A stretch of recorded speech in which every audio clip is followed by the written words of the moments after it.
तिथे काँग्रेसकडून उत्तर मध्य मुंबईतून राज बब्बर यांचं नाव सध्या चर्चेत आहे। काँग्रेसच्या आजच्या बैठकीत या नावावर शिक्कामोर्तब होण्याची शक्यता वर्तवली जाते। दिल्लीतील वरिष्ठांकडून राज बब्बर यांचं नाव पुढे केल्याची माहिती मिळते। भाई जगताप, सुरेश शेट्टी, हुसेन दलवाई आणि नसीम खान यांची नावे आघाडीवर होती, पण मराठी टक्का लक्षात घेता भाई जगताप यांच्या नावाची चर्चा ही अधिक होती।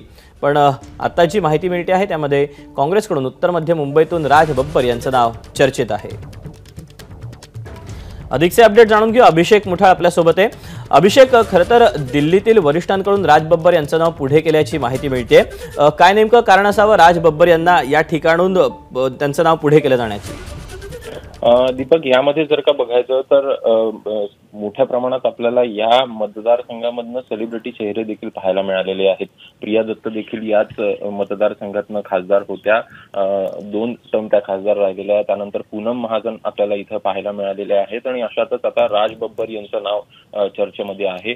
उत्तर प्रदेशमधनं राज बब्बर या अगोदर लढले आहेत, मात्र त्यांना यश आलेलं नाही। राज बब्बर ही मुंबईत त्यांची कर्मभूमी आहे, सोबतच याच मतदारसंघामध्ये देखील ते राहतात आणि एक सेलिब्रिटी चेहरा आहे आणि त्यामुळेच राज बब्बर यांचं नाव दिल्लीतल्या वरिष्ठ नेत्यांकडनं पुढे आणलं गेल्याचं आपल्याला पाहायला मिळतं आहे। आज मुंबईत महत्वाची बैठक या संदर्भात काँग्रेसशी होताना आपल्याला पाहायला मिळणार आहे आणि याच नावावर शिक्कामोर्तब होईल अशी आपल्या सूत्रांची माहिती आहे। एकूण यामध्ये जर का बघायचं तर भाई जगताप असेल, सुरेश शेट्टी असेल, हुसेन दलवाई असेल, नसीम खान असेल यांची नावं देखील आघाडीवर होती, मात्र त्यात हे एक वेगळं नाव जे आहे ते समोर येताना दिसत आहे।